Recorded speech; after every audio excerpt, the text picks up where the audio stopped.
different colored bulbs light up at regular intervals. The red bulb lit up once every 4 minutes. The blue bulb lit up once every 6 minutes. The yellow bulb lit up once every 9 minutes. After the three colored bulbs light up together at 16:45, which is 4:45 p.m., when would all the bulbs light up together next? Okay, this is actually very simple. What we need to do is to find the common multiple between 4, 6, and 9.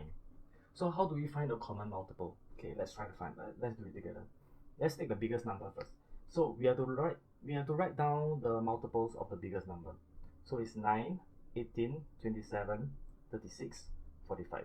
You don't have to write down all of them, just write down at least the first 5. Now let's look at 6. 6, 12, 18, 24, 30, 36. Now, is there a common number between the two of them? Yes, there is, right? Okay, let me adjust the visualizer a little bit. It's a little bit blur, right? Okay, let's see. Okay, this should be a little bit better. Okay, see so common multiple 36. Now let's think about it. Do you think one of the multiple of 4 is 36? Yes, definitely. It'll be 4, 8, 12, blah blah blah, 16, blah blah blah blah blah, all the way until 36, right? Okay, so this tells us that 36 minutes later, all the three light bulbs will all light up together after using this method, which is called finding the common multiples. So 36 minutes later, all the three light bulbs will light up together again. So what is 36 minutes after 16:45? So we must always go and draw the timeline. 16:45.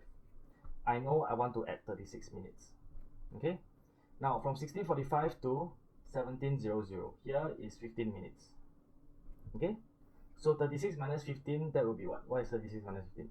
36 minus 15, 6 minus 5, 1. Oh, it's a little bit blurry, sorry. Well, actually yours can see, right, a little bit. Okay. This should be better. Okay, so 6 minus 5, 1, 3 minus 1, 2. So we are left with 21 more minutes. What is 21 minutes after 17:00? It will be 17:21. So this is actually your answer. Simple? So remember, if you're going to do this type of question always come up for examination. Very, very common. Okay, so this type of question, right, remember to go and find a common multiple of 9, common multiple of 6, multiple of 9, multiple of 6, multiple of 4, then find out what's the common number. There must be a common number. Then this will be the next time it light up all together. Okay, done? Yay!